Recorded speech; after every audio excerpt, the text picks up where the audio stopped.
Então vamos continuar a resolver este exercício e vamos agora fazer a parte em que o utilizador vai alterar a nota. Ora, quando é que nós queremos que a nota seja alterada? Queremos que a nota seja alterada se a resposta, e a resposta que o utilizador dá está guardada precisamente na variável que se chama resposta, se a resposta for igual a S maiúsculo ou se a resposta for igual a S minúsculo. Depois já vamos ver que o ciclo se pode não ser o mais apropriado, mas já lá chegaremos.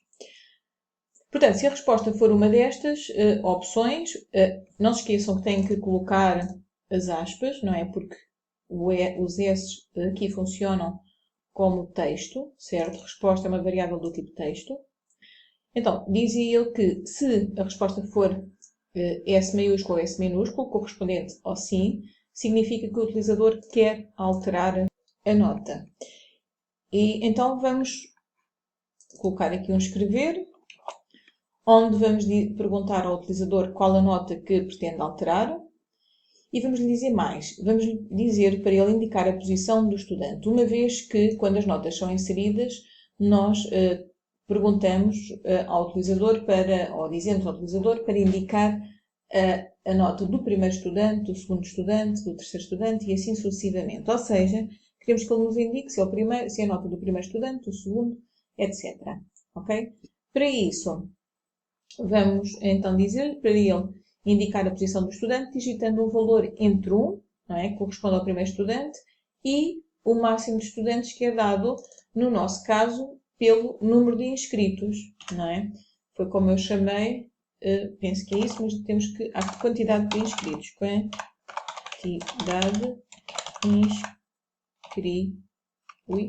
inscritos. Só confirmar, quantidade de inscritos, exatamente. Ok? E a seguir, vamos então ler a resposta do utilizador. Vamos dizer que a variável se chama posição estudante, ou seja, posição do estudante, que é o número, corresponde ao número que o utilizador nos indicar. É um valor inteiro, então podemos declará-lo aqui juntamente com a quantidade de inscritos.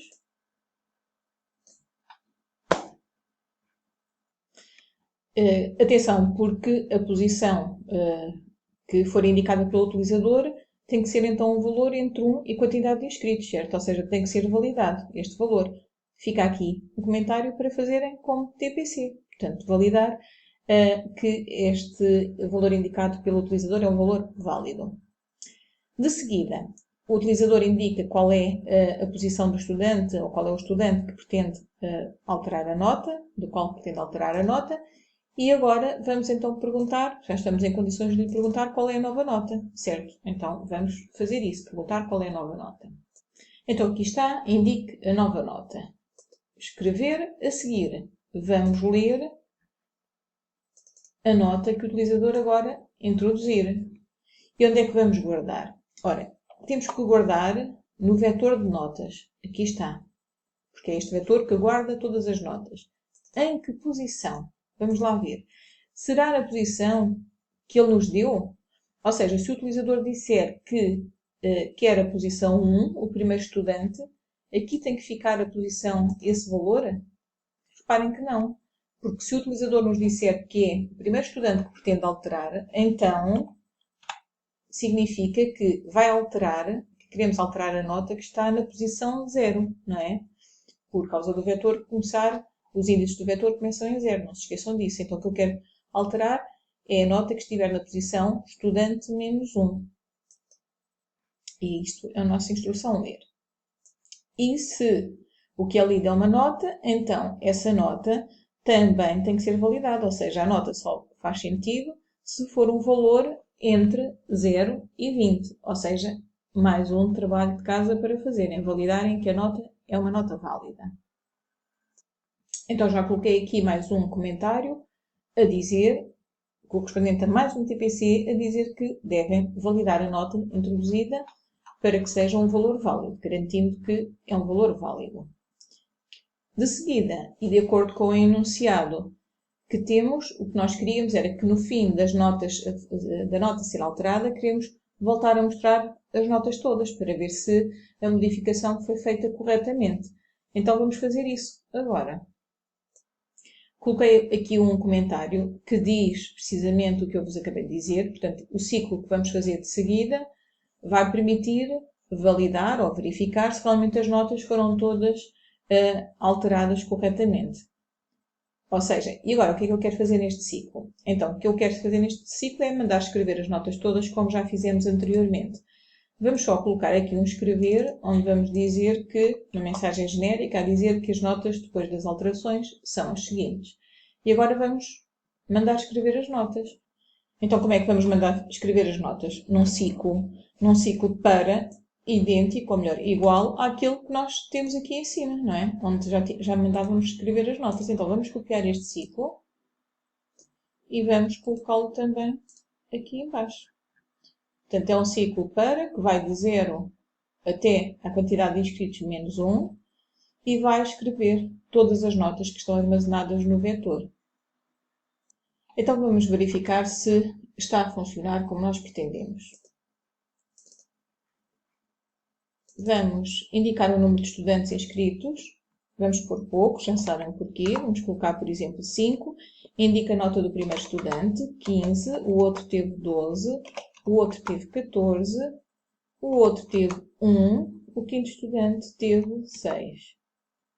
E as notas dos estudantes são as seguintes. Cá está. Pretendo alterar alguma nota? Então vamos partir do pressuposto que eu me enganei, por exemplo, na nota deste estudante. Ou seja, o estudante não teve, o quarto estudante não teve 1, mas teve 10. Então eu vou dizer que pretendo alterar a nota do quarto estudante. Quero alterar. Vou dizer que sim, não é? E já agora vou dizer que sim. Ok. Pretendo alterar, que nota é que pretendo alterar? Digito o número entre 1 e 5, está correto? Está. Tenho 5 estudantes e eu vou dizer que quero alterar a nota do quarto estudante. Indico a nova nota e vou dizer que a nova nota é 10 e vamos confirmar se as outras se mantiveram. Sim, mantiveram-se. E apenas esta, que era 1, a nota do quarto estudante, passou para 10. Então está correto, era isto que nós pretendíamos fazer. Mas reparem que, ao fazer isto, terminou a execução. Então a questão é, e se nós pretendermos alterar mais notas, o que é que agora devemos fazer? Então significa, como eu há pouco estava a dizer, que então, esta estrutura se não é a mais apropriada. Então, a ideia, porquê? Porque este se apenas faz a execução destas instruções uma única vez, não é? Se a pessoa responder que sim, quer alterar a nota, executa isto uma vez e depois o programa termina. Então, significa que, em vez de nós utilizarmos uma estrutura se, devemos utilizar um ciclo, ok? Então é isso que nós vamos fazer agora. Vamos substituir este se por um ciclo. E qual é o ciclo, neste caso, mais apropriado?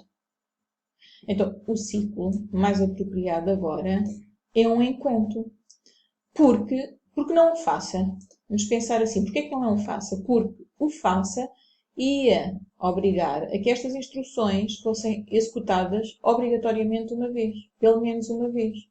E eu não quero que estas instruções sejam sempre executadas. Eu apenas quero que estas instruções sejam executadas se a resposta for um S. Significa que a pessoa indicou que era um sim. Então aqui, o mais apropriado é um ciclo enquanto. Este é um bom exemplo para nós verificarmos um exemplo para o ciclo enquanto. Então, enquanto a resposta do utilizador for sim, vai fazer tudo isto. Então, o que eu agora vou fazer é copiar todas estas instruções para dentro do ciclo enquanto e apagar este se. Já fiz essa modificação, portanto já temos aqui o ciclo enquanto, com todas as instruções que estavam dentro do se, da estrutura se, agora estão aqui dentro do ciclo enquanto. Mas reparem, então, o algoritmo vai executar estas instruções e no fim o que é que tem que fazer? No fim, tem que perguntar ao utilizador se ele quer fazer uma nova alteração ou não, porque é isso que nós pretendemos com a introdução aqui de um ciclo de repetição. Então vamos lá ver que ciclo é que nós vamos utilizar agora. Então, essa pergunta tem que ser sempre feita, pelo menos uma vez, o que significa que o ciclo mais indicado é um ciclo fácil, para perguntar se pretende alterar outra nota. Ou seja, vamos ter um ciclo parecido com este, praticamente igual a este, por isso vamos copiar este ciclo aqui. E o que é que faz este ciclo? Vai perguntar ao utilizador se pretende alterar, em vez de ser alguma nota, vamos colocar, pretende alterar outra nota, faz mais sentido aqui. Vamos ler a resposta do utilizador. Vamos validar se a resposta não foi nenhuma das respostas corretas, portanto um S ou um N. Se isso acontecer, diz que não indicou uma resposta válida e volta a pedir a resposta ao utilizador. Se a resposta for um S ou um N, sai deste ciclo aqui de validação apenas da resposta e se o utilizador não quiser alterar, então termina este ciclo. Ou seja, se a resposta for não, esta condição é falsa, vem aqui acima e a condição é falsa, como é falsa, termina o programa. Se a resposta for sim, então, quando vem aqui acima para testar qual é a resposta, se a resposta for sim, ou seja, se for um dos S's, volta a pedir e volta a entrar aqui no ciclo, correto? Então vamos testar isto. Indique o número de estudantes inscritos, vamos dizer que agora são 4, indica a nota do primeiro estudante, 10, o outro teve 11, depois 12 e 13. As notas são estas. Pretende alterar alguma nota? Eu vou dizer que sim. E pretende alterar a nota, por exemplo, do primeiro estudante, que não teve 10, afinal este estudante teve 14 e está alterada. Volto a perguntar, pretende alterar outra nota? E se eu disser que sim, vou dizer novamente que sim, posso até utilizar o S grande, maiúsculo, para ser diferente. Agora eu pergunto-me qual é a nota que eu quero alterar entre a primeira e a quarta. E eu vou dizer que quero, por exemplo, a quarta, que foi 13 e afinal o estudante teve 18. E estas são as nossas novas notas. Pretendo alterar outra nota. Se eu disser que não, mas enganei-me, então mensagem de aviso, agora sim vou dizer que não e termino o programa. Correto? Pronto, ficamos aqui então já com um grande algoritmo, como podem ver, muito grande, e terminamos por aqui este exemplo. Então até à próxima e bom estudo!